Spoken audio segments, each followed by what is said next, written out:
Hi everyone, VTSP here. Today's video is a little bit different and for good reason.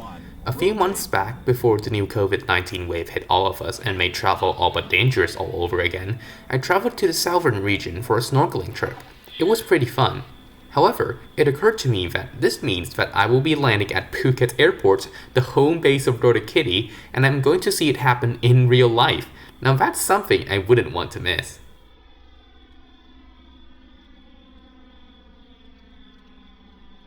We arrived from the north and went in to land at runway 27, which is an approach I'm quite familiar with.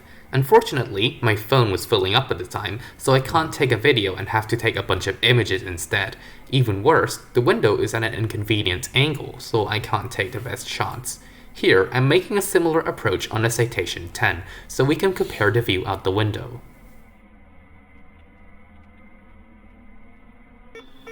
This picture is looking down at Pa Nga Bay National Park, and the plane is just about to enter the bay of Phuket Airport. There are quite a few tiny islands here, and most of them don't show up in FlightGear at all. A lot of them are in OSM though, so there's hope that they might be included in the first worldwide build of World Scenery 3. The ocean is also this deep silvery blue and not the travel and cyan that it shows up here in FlightGear.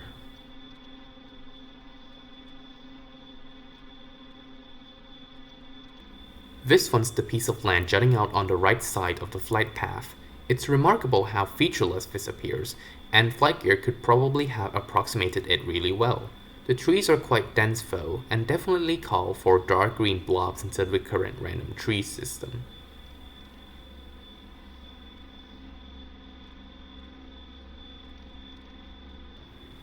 This is the view looking towards the bridge between Phuket and Pa Nga.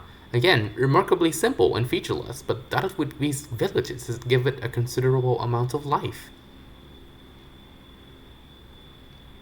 This area would be very familiar to many of you. It's where I fly past every single time I make a traffic pattern for runway 09. When I first saw the power lines in front of the runway in FlightGear, I thought it's a data entry error, because surely wouldn't that be quite dangerous?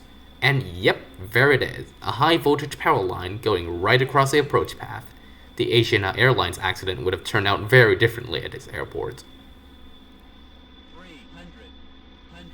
Here's a picture taken when we're about to land to hammer home that you cannot make a convincing scenery using lone trees over here.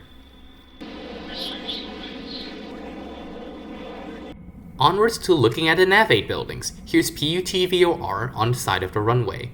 The building is missing from the FlightGear scenery though. This is why you cannot keep following the ILS all the way down to the runway at Phuket. This odd looking thing is a localizer transmitter for runway 27. It's not at the end of the runway like usual, it's pointing roughly parallel to the runway but placed off to the side. If you follow that all the way down, you'd fall a bunch of trees and then destroy the Nav8 buildings one by one. Better not to do that.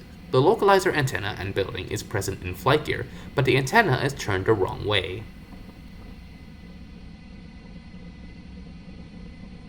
Ground features at the airport seems to be the most underdeveloped part of the scenery.